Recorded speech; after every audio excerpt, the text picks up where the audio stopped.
Good day mga ka-stroke. Ako po si Dagsmenian Flores, isang stroke survivor. Ay isineshare ko po ang aking mga exercise para sa inyo para mapagalaw natin ng kahit hindi siya 100% ay nakakasabay siya sa normal. So ipapakita ko po sa inyo kasi meron po ang ating kamay na kung nakakagalaw na pero meron po siyang anggulo na nahihirapan siya.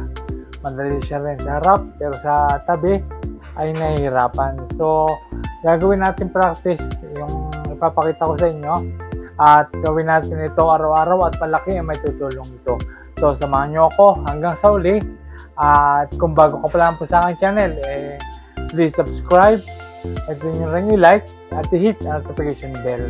So samahan nyo ako hanggang sa uli. Let's go!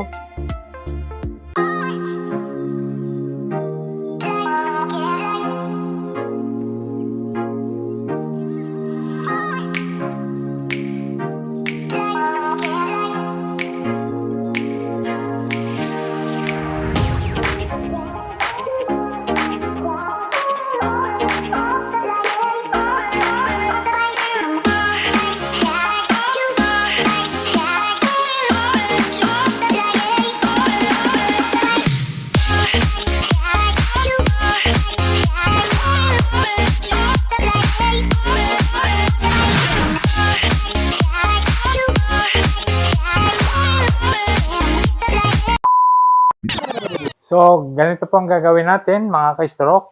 Meron po tayong props na isang bagay o pwede rin ang kahit na anong bottle na plastic, kahit yung bottle water. Pero wala akong ganun kaya ito lang ang ginamit ko. Ang gagawin natin, lalo na especially kung meron ka ng grip pero mahina pa, ito po ay makakatulong sa palakasin ng grip. So, ganito po ang gagawin natin. Una muna ang malakas na kamay. Ito po malakas, itong may yelo. Ayan. So, ipapasa po sa na-stroke na kamay. Ayan, dito po sa likod. Tapos, ibabalik ulit doon sa malakas. Ayan, gawin natin yan kahit na 20 repetition kung kaya.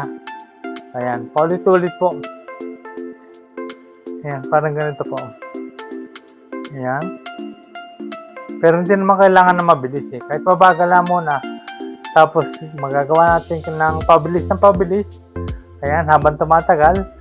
Ayan. At makakatulong kasi ito para may magamit mo kamay mo.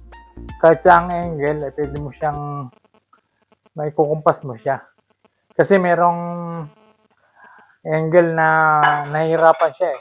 Pagdating sa side, sa front, ganyan.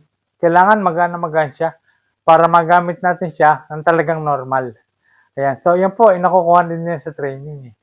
Ayan. Especially, dapat ipanatagal loob. Ayan.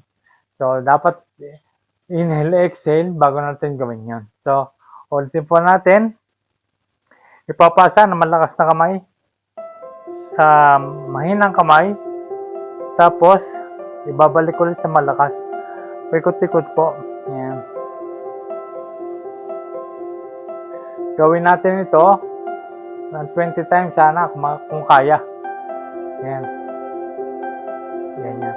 Tapos ibabalik. Pabalik naman. Papasa sa malakas. Balik sa mahina.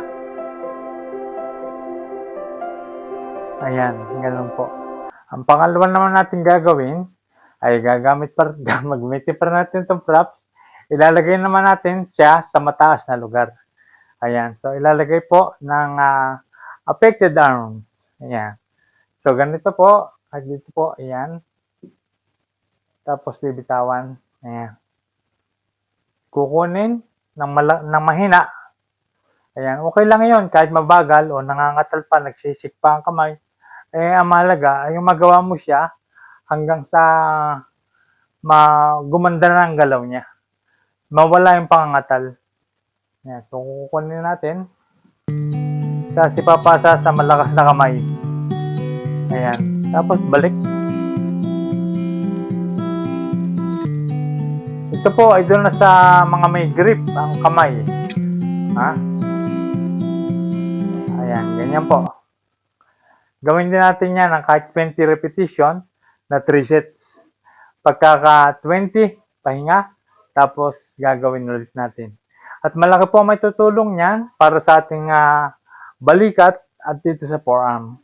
Pero mas pinagkukunan po talaga ng bigat ay ang balikat. Kasi bumabagsak po yung balikat pagka hindi siya talaga naigagalaw ng naigagalaw. At nagiging sanhi rin yan ng spastic at bumabagsak ang balikat kaya nagiging spastic. Kadalasan ay nagpo-frozen shoulder pa. So yun po ang dapat maagapan agad natin. Yung mag-frozen shoulder siya. Kasi pag nangyayari yon talagang lalong magtatagal. Kaya dapat practicein natin siya ng practicein. Tiyaga lamang talaga. Kung medyo mabigat, mahirap, masakit, no pain, no gain. Gawin natin yan. Ganun talaga lumalaban sa stroke. At ang sunod natin gagawin, mga ka-stroke, ayan, ay sa harap naman, papaganyan. Ayan, maghahawak ka sila, magdidikit. Tapos, saka sa likod. Ayan. Ulit-ulit lang, ayan, ganyan. Para masanay yung balikat at napapractice yung mga joint, kagaya ng scapular ng balikat. Yan, mahalaga pong napapractice ang balikat para hindi siya sumasakit kasi nga kulang sa galaw. Ayan, ganyan lamang. Sa likod, sa harap. Ayan. Maganda ito sa umaga, gawin natin sa umaga. Ayan. Gawin natin to kahit 5 minutes. Ganon. O 3 minutes. Ayan. Gawin natin ang gawin niya. Importante kasi ay yung naigagalaw siya na naigagalaw. Ganyan kasi nang ginawa ko noon kasi merong mga bagay na angle na nahihirapan ang kamay ko. Bagamat siya itataas ko, pero hirap naman sa ganitong side. Ayan. So, inisip ko rin at nagtanong-tanong din ako kung paano magandang exercise at anong pinagkukunan ng bigat. Bakit hindi nahirapan ako sa side? Ayun pala, dito sa balikat, para naiikot mo siya ng pagayan. Ayan. Pag na-practice kasi siya na-practice, luluwag. Yun po mga pinakita kong step ng exercise. Ay yan po ay isa sa nagpalakas sa aking kamay. Ayan. At halos nakabalik siya ng normal. Ayan. Kagaya sa mga pagpihit ng seradora. Iba pa rin po mga practice sa ganyan. Kailangan na kung meron kayong dumbbell na maliit, yung umpisa pa lamang na yung pinakamaliit na dumbbell na pang-stroke, ayan, gawin nyo yung ganyan, no? Sa twist, tinitwist. Ayan, ayan ang pinakamaraming gamit. Dapat pinapractice din. Kasi kagaya ng pag-inom, lalo na, especially, kanan ka, tapos yan tinamaan sa iyo, kanan din. Hindi nagiging kaliwete ka na. So, practicein natin, itinitwist na ganyan. Tsaka sa ganyan, ayan.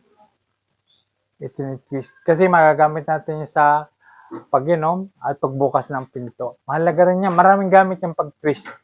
So, pinapractice din po yan at nakukuha rin po yan sa training. Talaga, sa tiyaga talaga. Tiyagaan lang talaga ang exercise para sa stroke. Kasi malaki may tutulong talaga ng exercise sa kagaya natin mga na-stroke. Talagang dapat tinitraining ulit siya kasi kung hindi mo siya trainingin, talagang hindi na talaga siya magiging ganyan na siya palagi. Pero bagamat kahit matagal ka na na-stroke, yung sinasabing golden period na 3 to 6 months na recovery, ay ibig sabihin naman noon, ay hindi na maaaring hindi na babalik. Babalik pa din. Kaya nga lang talaga matagal.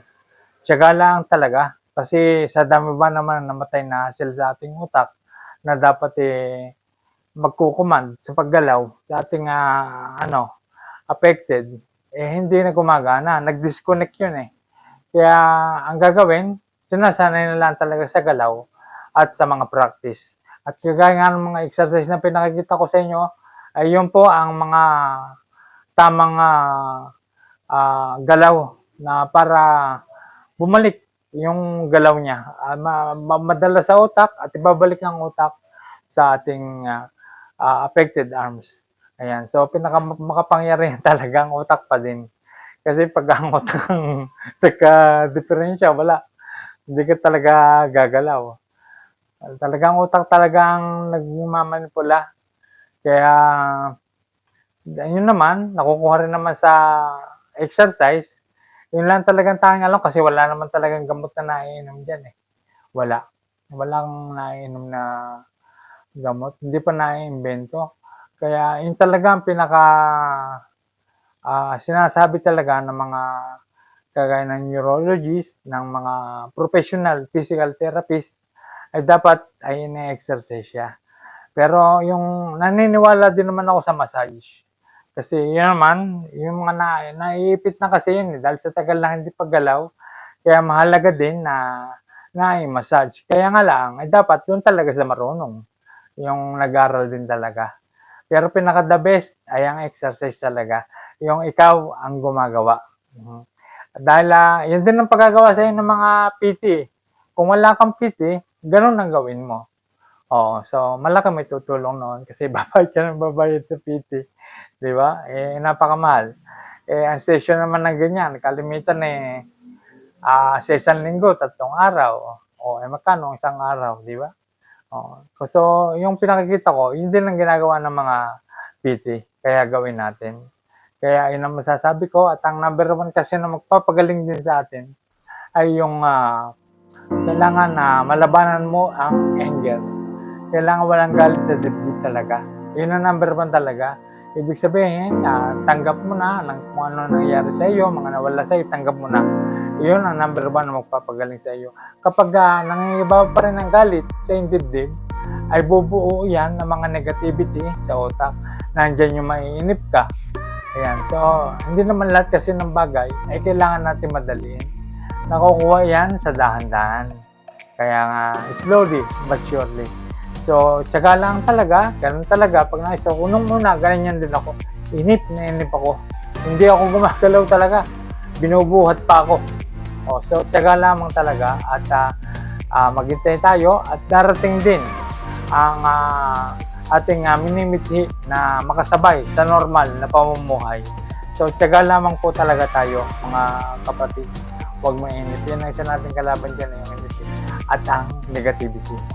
Galit sa dibdib. Kailangan mawala yan.